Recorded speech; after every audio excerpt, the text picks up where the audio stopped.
fetch the data from database, then it will give to the server, and the server will give to the mobile app. So this is how a basic application works, and this is how a data is generated. So I'm a user, I'm going to open my app, and then I'm picking the data from the database. Now I wanted to apply a loan. I need some, so I wanted to apply a loan through a web application or a mobile application. So what I will do, I'll go to my account, and then I will go and submit a loan application over here. So now this detail will be generated and stored in the database. After this, what they will do, someone will be in the backend, will take the data from the database and check the details of the application what I have submitted. Now we need a application interface. So this front end and back end is coupled together to form an application, and because of the programming languages only we can do this. Now basically this front end languages are like HTML, CSS, JavaScript. So these are the common and classical front end languages we use in the real time. Now this front end languages are nothing but they typically gives the look and feel to the website or the mobile app. So first thing, the moment I logged into this web page of my ICICI Bank, you can see here, like you can see the loan application link over here, then credit card application link over here. Then you can see some user ID, password to be entered in a text box. So these kind of basic structure of the website is developed with the help of front-end languages. The moment I give user ID and password to enter into the actual account, backend languages are used. The moment I enter user ID and password, a request will be sent from this front-end layer to the server. The server will transfer the data to database. Let's say I entered a wrong password for my account. We'll get the error message or the warning message like the user ID and password do not match. How we get this information?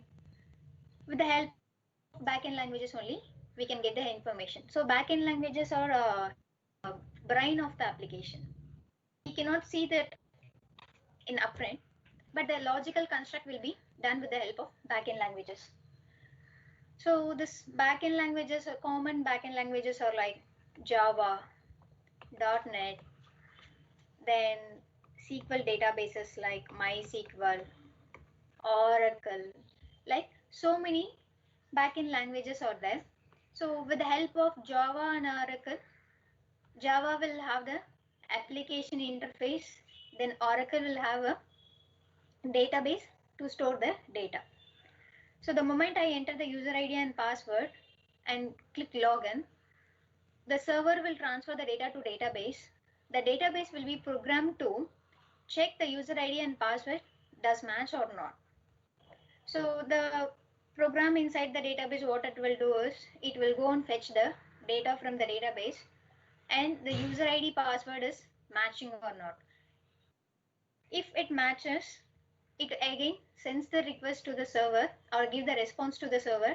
Okay, this guy has entered the correct user ID and password, you can let him in. Otherwise, it will give you the warning error like user ID is incorrect or password is incorrect. So this is how a basic application works. With the help of these applications, we are generating so much of data. The transactions I do, let's say I did some 10 to 15 transactions per month. So these transactions are data now. Now from this, how we will get some insights. Basically, the transactions what I do is for some loan for a repayment of loan, or I transfer some money to my friends. So the purpose of transaction is to repay something or to repay some money to someone else. So in that you will have some comments box. Actually, we will think that the comments box is given for our benefit. Actually, it does not that way, because inside of the comments box you will write some comments like to pay rent or to pay loan debt. So these kind of comments, what will do is it will be stored in the database, and this our artificial intelligence softwares will help us, models will help us to analyze the data in the form of comments what you are given. From that we will get some insights, and that you will have the monthly spending history. So this monthly spending history will show you like simply like some kind of pie chart or some bar charts. Some kind of charts will be there to show you this much of amount. Let's say 10K is spent on rent and 5K spent on food. So those are foodies will definitely have this column. So some 20K on home loan. So these kind of information we see in the banking applications with the help of data we provide in the comments box. So this is how a basic banking system works. Not only a banking system, all our online shopping websites works this way. So we are the one indirectly generating the data, and with the help of this data we are using the models and predict the sales, or predict some disease, or predict something else with the help of machine learning models. Now, where Python comes into picture? So Python is a language, it's actually a versatile language. It can act as a front end and as a back end. So to do the scientific calculations, to do analytics, we need some language, some high-end language. So for this, Python is used. So Python is a versatile language. For Python, we need a Anaconda Navigator as an open source tool. This is where the place we can write our code, test our code, and interpret our results. It is like a playground. We will practice a lot, then we will go to the main ground and do the real-time match. Same way, Anaconda Navigator is a open source distribution software where we can write our test our code and see the results, and we can build the model and interpret the results. After that, we'll move this entire stuff to production server. So to do the coding, we need a Anaconda Navigator. This Anaconda Navigator is like a GUI application, and it's a web-based application. It opens in the web browser. So typically it will open in the Chrome browser. So let's see Python. Now Python is all we can see in the internet, or wherever you attend any classes or any demonstration or any webinar, they will say you it is a high-level programming language. So what does it mean by high-level programming language? So high-level programming language is a language which is understood by the humans, and it is easy to interpret and develop. And Python is also acting as a scripting language. So what is a scripting language? I think in 8 or 10 years before, I think when the introduction of the internet applications, banking applications, we only had NEFT transfer. We don't have IMPS those days. So NEFT transfer, what it will do is it will take some 2.5 hours to complete the transaction we initiated. So I have to wait for 2 hours or 2.5 hours to complete the transaction. First, I have to initiate a transaction first. So that transaction will be pulled into database. Every 2 hours once, a batch will run. So that batch, what it will do is it will collect all the pooled transactions. Either it can be of automatic deaths or the transactions initiated manually. Like all these things are pooled in a place. That transactions are taken by the batch, and that batch will do the transaction on behalf of us. Now it happens every 2 hours once. So every 2 hours once, one person has to call this batch or this initiate the batch to collect all the records from the database and settle the transactions whatever we initiated. So every time human interaction is not needed because Python serves as a scripting language. Scripting language is nothing but a typical scripting program that will take control over the other program. It will decide or it will control the flow of the other program.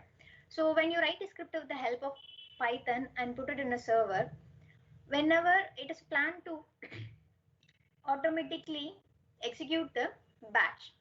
So 10 o'clock, 12 o'clock, 2 o'clock, 4 o'clock, like whenever the time is 10, 12 or 4, or it is determined to do in particular time. So that time, the script, whatever we did in the server, that will automatically go on, initiate this batch and do all the pooled transactions and settle all the transactions. So this is how scripting works. So Python can serve as also scripting language. And Python is a interpreted language. Why it is called as interpreted language? Let's take a database. Now database also is like another programming. So in the database, how you have to see the result is first you have to write a program. A big program will be written. Then this has to be compiled first. So during compilation, we may get some errors. We have to fix all those stuffs. Then after successful compilation, you have to execute it. Only then you can see the results. But in case of Python, it does not work in this way. The moment you enter some a plus b equal to c, so a is 2, b is equal to 4, and the value wanted to store is c, and c is equal to 6. This will be immediately printed, meaning the results are immediately given as output.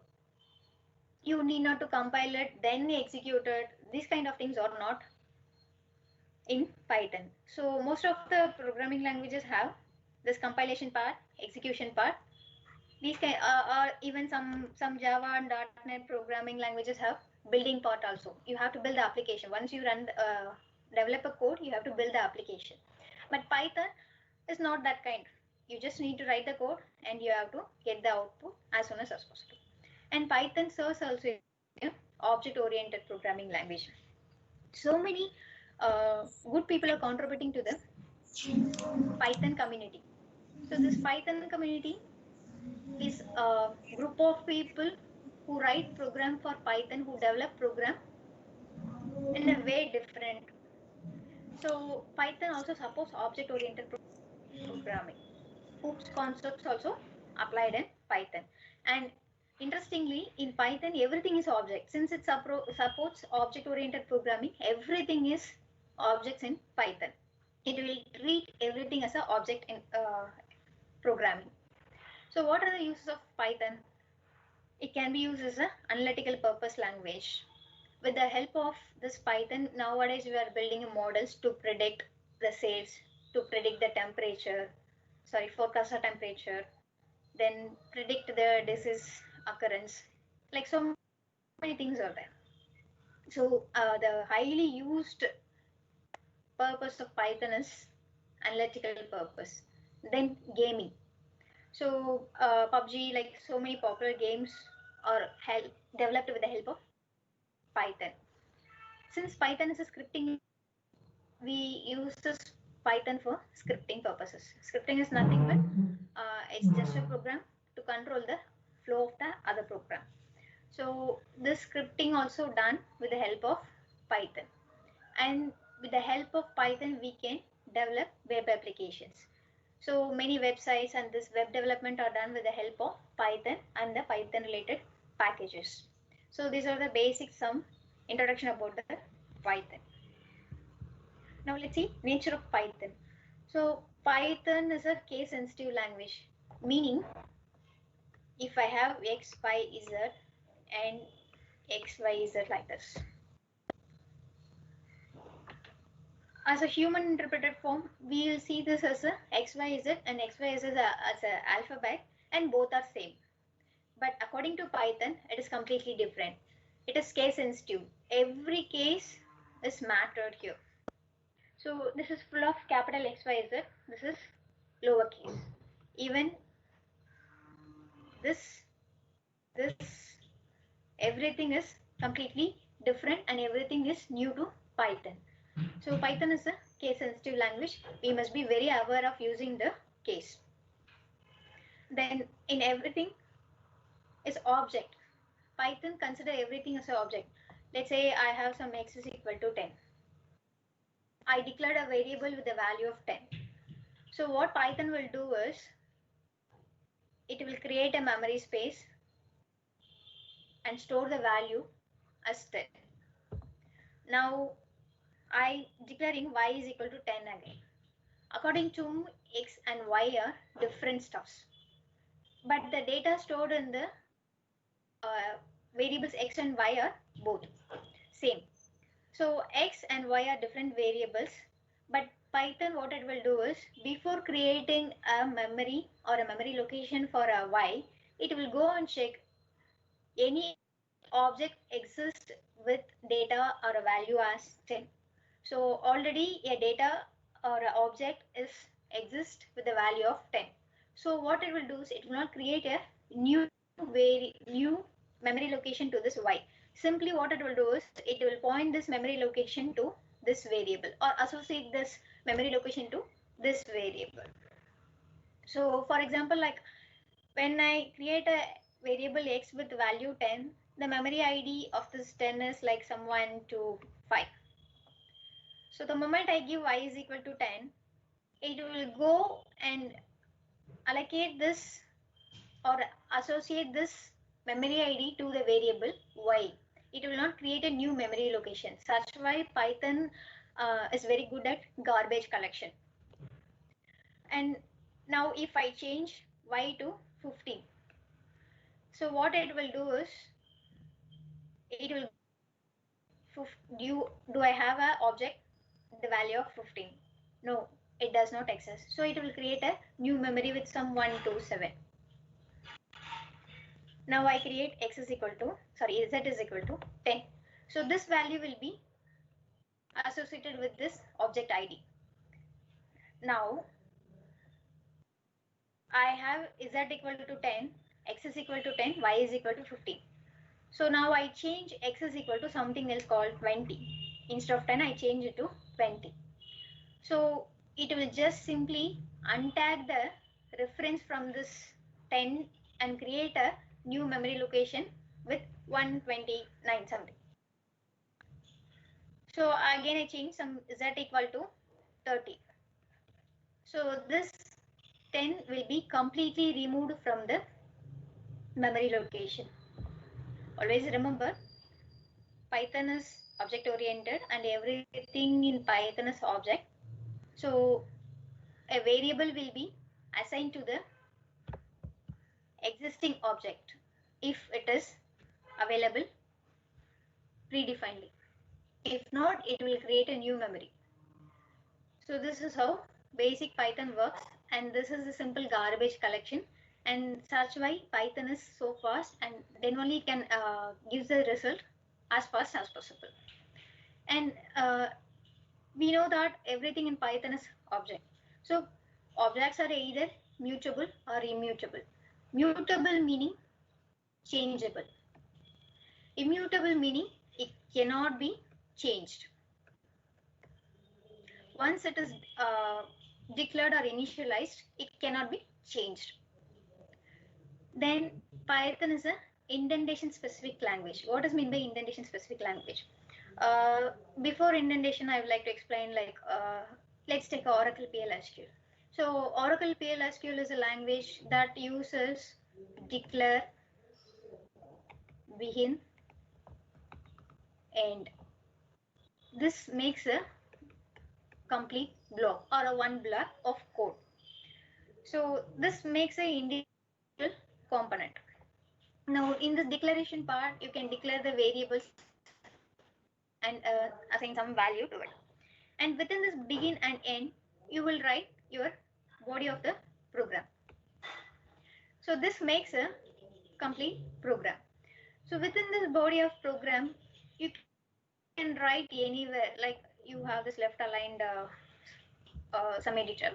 So you can start your first line here, then you can start your next line here, then here, then here, then here. So this is how you can write the code. So it can understand with the help of begin and end. It will check for the every begin and the end. So the compiler, how it interprets the block is, the moment it encounters the first begin statement, it will check for the corresponding end statement. That makes a complete block of a code. In this spacing doesn't matter. Whereas in case of Python, you don't have such kind of structure. There is no declare, there is no begin, there is no end. All you can write is, you can write simply lines of code.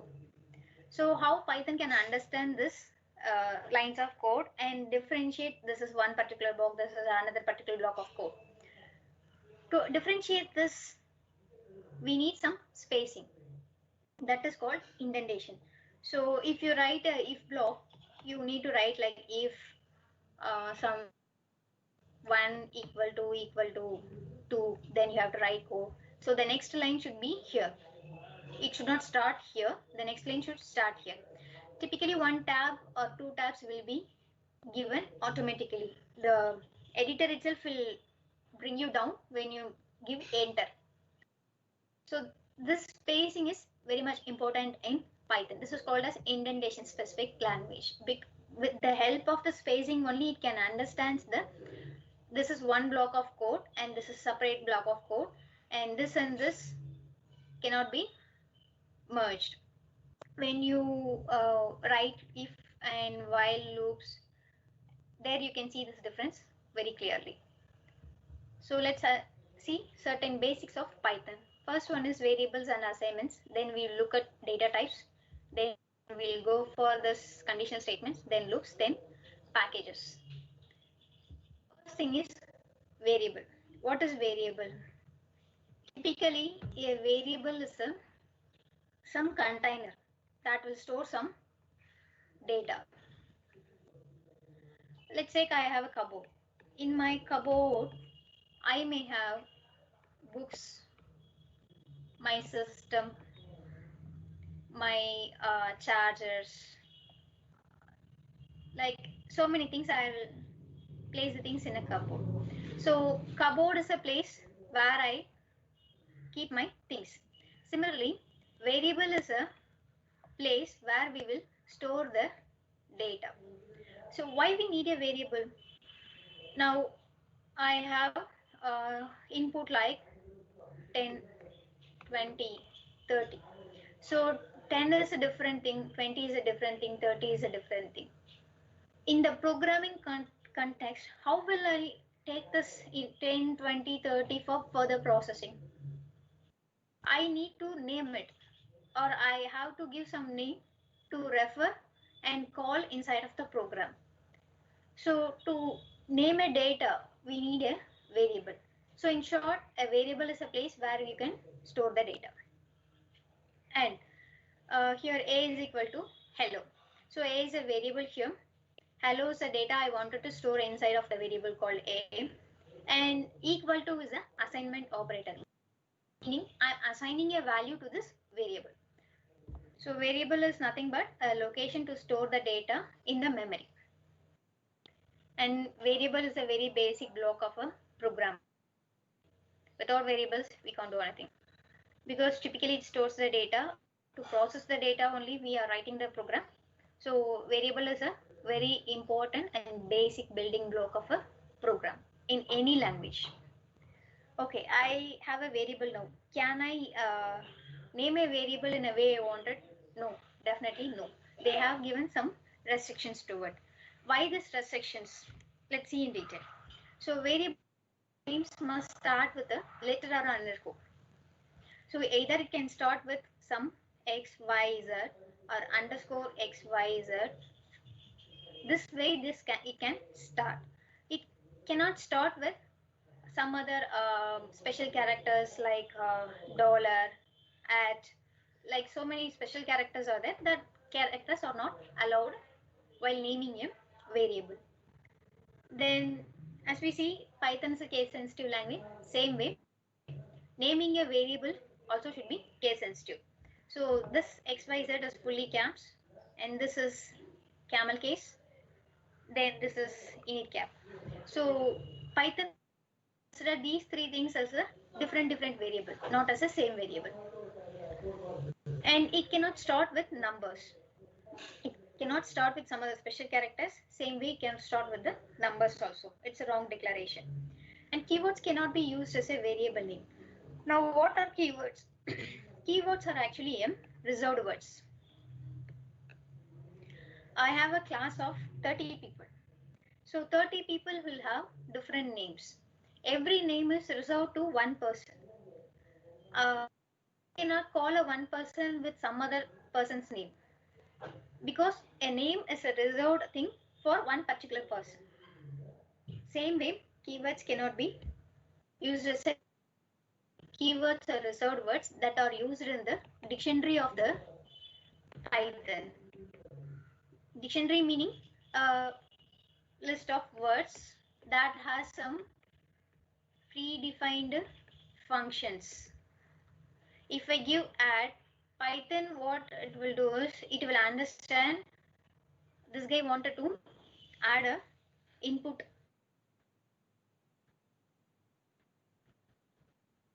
That's why here given add, because it's a program that has to do sum of the input. This is how it is programmed.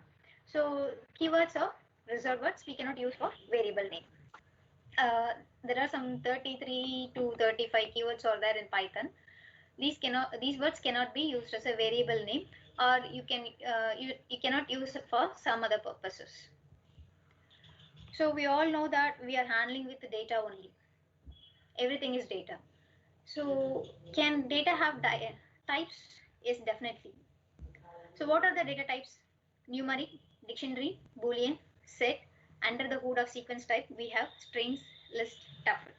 So numeric data type is nothing but a normal mathematical data type, integer, float, and complex number. Dictionary is a special type of or a data structure in a Python. Boolean is also again a simple data type. Boolean is nothing but true or false. And set is also a data type or advanced data type in a Python. We will see one by one in detail.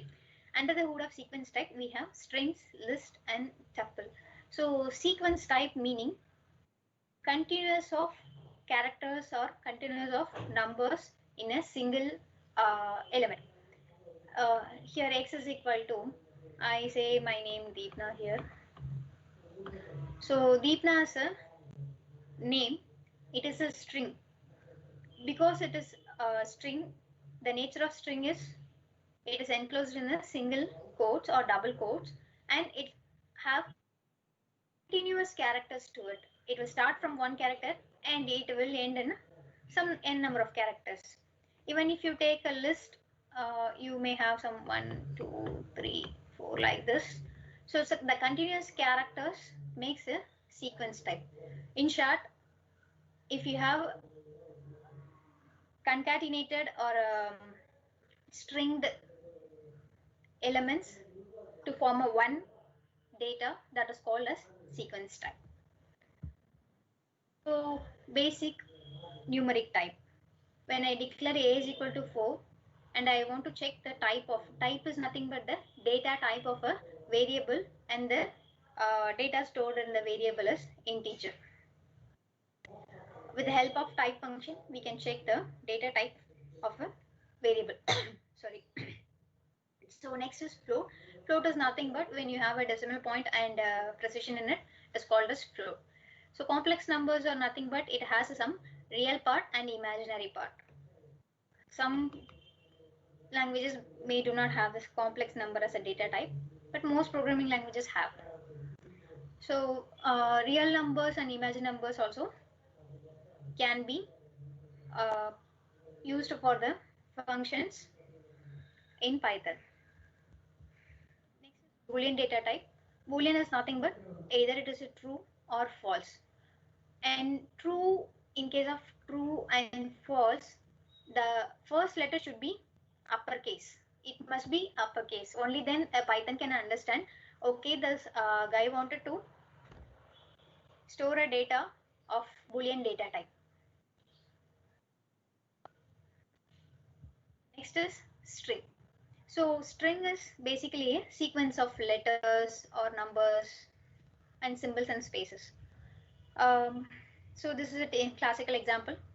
I wanted to store the data called institution inside a variable called name1. So the moment I give with a single quotes or the double quotes, Python will automatically understand that, okay, this guy storing the data with a string data type. Python can automatically sense the data type of the data.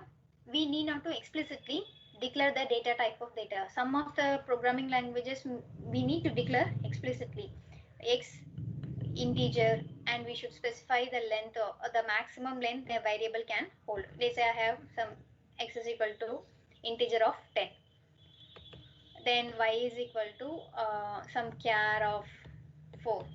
This is how I have to declare in the initial stage of a program. But Python does not need these kind of things. The variable can be directly assigned some value to the variable, and Python can understand, okay, this variable holds the data of this type. There is no separate declaration for it. So institution is a string here, and it is assigned to name1. We know that string is a important. With the help of string data, we can do some operations and some indexing, slicing, and some methods are supported by the string. We'll see one by one. So first one is string operations. Whenever you do some function with the help of an operator, then that becomes an operation. So the basic and the classical operations are supported with the string data type is concatenation, repetition, length, iteration, and membership. So concatenation is nothing but you're just trying to merge two things. X is equal to some ABC, Y is equal to DEF. Concatenation is nothing but merging. So the moment you give X plus Y, Python will give you result of ABC, DEF.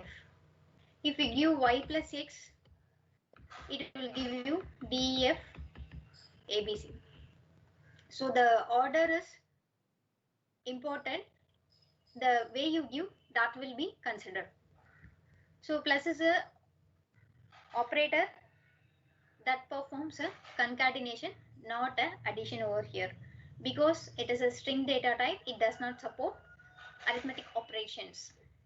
Even if you give plus, it will understand that, okay, I have to concatenate the data, meaning merge the data. Then repetition.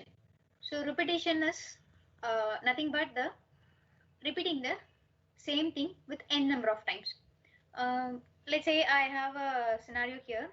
I have declared some name is equal to first name plus last name. So the name is Deepna Rajan here. I want to print it 3 times. To solve this purpose, we can use this repetition. So name into 3. The moment I give the asterisk symbol name into 3, it will understand this many times I have to repeat the string. So Deepna Rajan is repeated 3 times. So basically repetition is repeating the same thing with the number of times we specify. Then length. Length is nothing but what is the number of characters or the elements present in this one item. So the moment I give len of deepener here, it will give me the output of 7.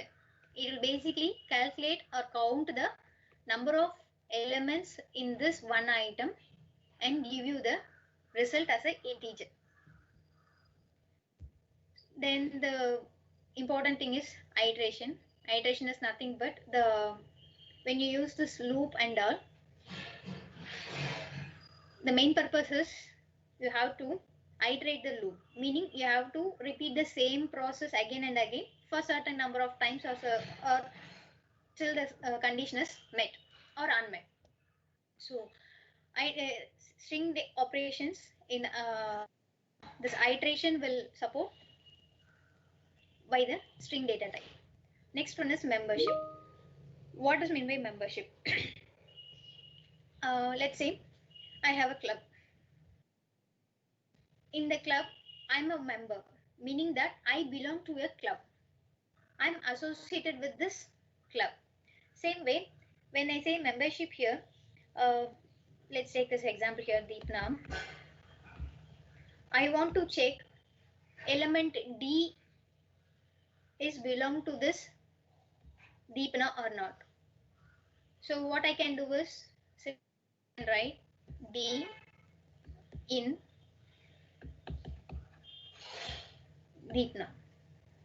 So if I give this way, it will go and check this D is available in this string or not.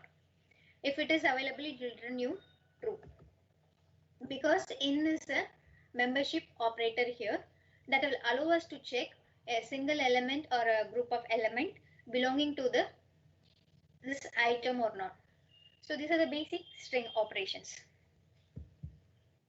Next, the important thing is string indexing. So indexing is nothing but we will have a index page in every book. So what it denotes to us, introduction, it starts with page number 3. Then if Python, it starts in page number 10. Then packages, it starts with page number 15. So what typically it denotes is this is the starting position or the position of the index or the introduction part. Then 10 is Python. Then 15 is packages, meaning the positions or in which page it is starting. Same way, string indexing is nothing but just giving the position number to the element in an item, and with the help of indexing we can pull out some characters from the string. Now every data type, either it is mutable or immutable. String is a immutable data type, meaning if I declare x is equal to Deepam, this cannot be changed with Deepana without assigning again. It does not support any other methods or functions or built-in methods or functions to change the existing one without assigning or recreating it. So string cannot be manipulated or changed without recreating it. So whenever you declare something and you wanted to change this value in this variable, what you have to do is you have to recreate it again. You cannot manipulate it. When seeing the list, you can better understand how to manipulate the things without recreating it. Now strings are indexed by subscript, meaning x subscript the symbol. If I give 3, it will find so 0, 1, 2, 3. So the third position is shared by P. So it will give you output as P. With the help of the subscript symbol, we can index the string. And indexing starts from 0 and ends at n-1. So indexing is basically automatically giving a position number to the elements. So it starts from nothing but the total number of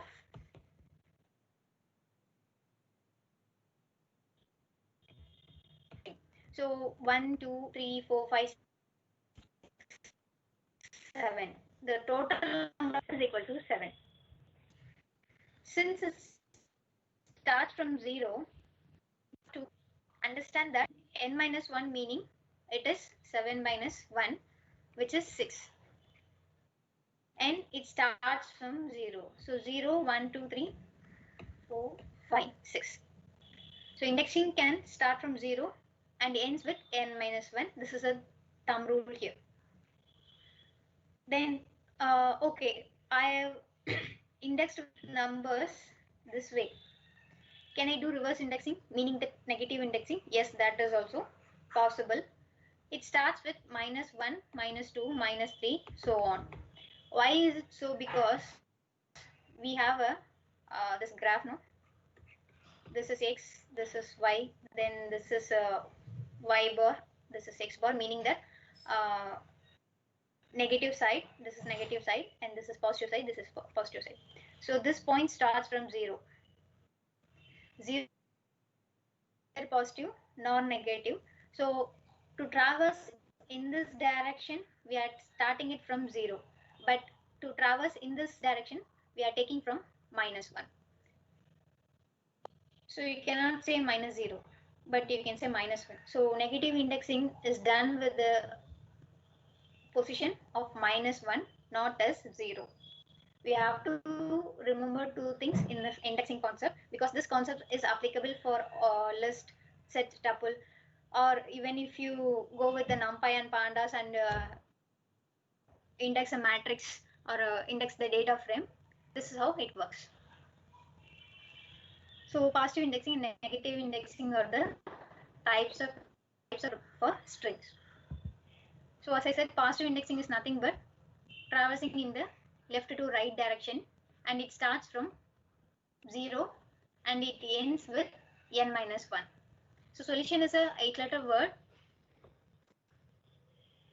So n is equal to 8. As a rule of thumb, it is n minus 1. So we'll get 7 and 0 is starting position. Now I said you can subscript or you can index the string. So I don't know what is the value or the data in the position 2. To check that or to pull out a data, we can use this subscript or indexing concept. So string of 2, what is the position 2 here? Here the value for 2 is L here. So it returns L for us. This is how indexing works. With the help of this indexing, you can pull out a specific character or a number of characters from the entire string. So negative indexing. Negative indexing is nothing but you are indexing in a negative way, but still a program can traverse the data only this way. So string of -2, again here -2 is 0. It is just we are pulling only one element from the existing thing. If you want to mention like -2 to -6, this will not work. You have to say -6 to -2, because it can travel only from left to right. So while traveling from here, the first position is -6. From here to here, it will fetch the data. Not here, till here it will, because it is n minus 1. So from here to here, it will fetch the data. But if you give -2 to -6, it cannot traverse this way. So it will give you an empty output. So this is called as negative indexing. An important thing is slicing. This slicing is nothing but imagine you have a big cake. You wanted to eat a portion of cake. What you will do? You will cut over here and then you will cut over here and take this piece and you will have it. This is called as slicing of a cake. Same way, in Python also, if you have an entire string that can be slide over here or from here to here, depend upon your requirement. So slicing is nothing but picking out the particular character or a sequence of from the existing sequence. The basic or the skeleton syntax for slicing the string object is string object. It is nothing but name of the string object, then starting position, end position, then step. So step is optional here. Starting position and ending position are the two important parameters we have to understand. So starting position is nothing but from where I have to start the slicing process, and end is nothing but where I have to end it. This end position is always n minus 1, meaning that if you give 6, it will extract only till 5. In this case, let's take an example. So solution is a word here. I want to extract from 3 to 5. So this is 0, 1, 2, 3 is U. Then T is 4, I is 5. So 3, it is U. Okay. Then 4 is inside of this 3 to 5. Again, this 5 is of n minus 1, meaning 5 minus 1, 4. So Python understands, okay, I have to take it from 3 to 4. So it will retrieve as UT only. This is basic slicing. This slicing concept is common types. All that you have to remember is the starting position and ending position and step. Step is nothing but if you want to skip characters in between and retrieve the remaining part of it, you can use this step. And string methods. What are called as string methods? So someone has written some predefined program for us to solve a purpose. Now I have some x is equal to ABC. I want to change this to A, B, C this way. So what I have to do, I have to capitalize the first character of this sequence or the string. To solve this purpose, they have written a predefined program to change the lowercase to uppercase. For that we use capitalize. So this capitalize is nothing but a predefined method or a predefined function that is written to solve a common purpose. So some of the string methods are capitalize, case fold, center, then encode, ends with, expand tabs, and index. And we can check the string is of completely all for, meaning the string consists of number or not, we can check. So there are so many methods. Some of the common methods are mentioned here. Next important and the most common used data type is a list. So list is a data structure or a advanced data type. So why it is called as data structure, or what is the difference between the data structure or the data type? So data structure is nothing but a structured way to store, then retrieve or manipulate the data. Whereas data type is nothing but only one thing or only one element. It can have only one element and that cannot be manipulated in a way like data structures do. So that's the difference between a data structure and a data type. Meaning once you create a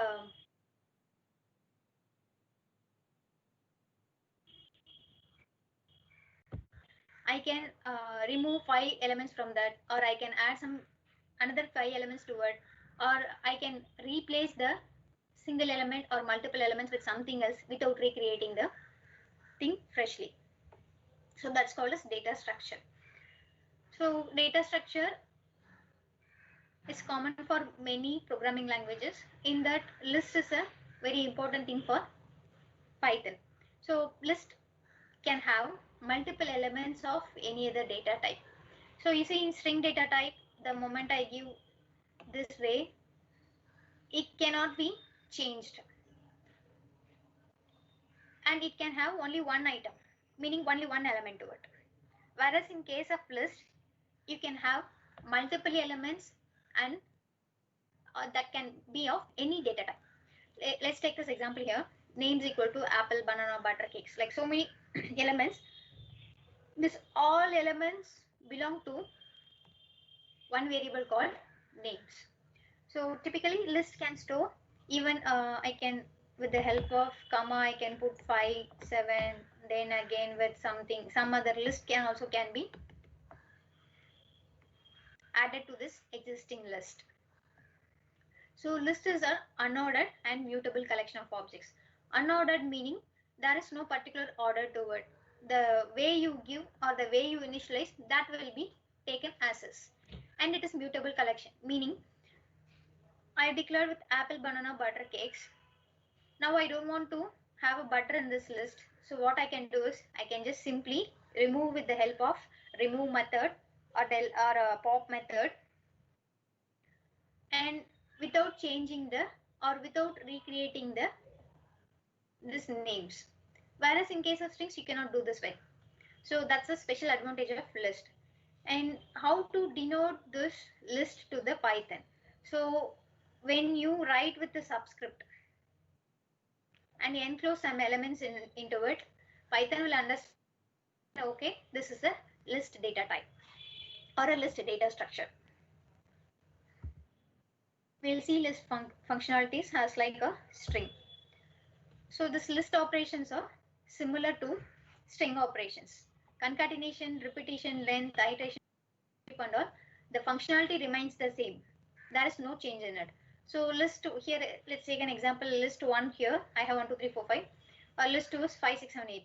So I want to concatenate list 1 and list 2, concatenate to form a single list. The final list will have both the elements from the two lists.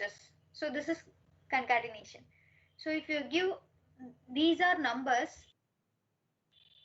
if you give add, I mean the operator called a plus sign, it will not take that this guy wanted to add it. It will understand this is the purpose of solving the concatenation. It will not think that, okay, this is numbers, so I should add it. It will only concatenate it. Then repetition is similar to the repetition we saw in string. So list 1 is 1, 2, 3, 4. So list 1 into 2, I'm just repeating this stuff with 1, 2, 3, 4. 2 times. So length, iteration and membership are same. Now I have a list 1, 2, 3, 4, 5. So print 2 in list. So I said in is a membership operator and it will give you true or false if the element belongs to this thing. So 2 belongs to this list. So actually 2 exists in the list. So 2 in list, meaning this list having 2. So it returns true. If I give 6, it will give you false. So this is how basic list operation works.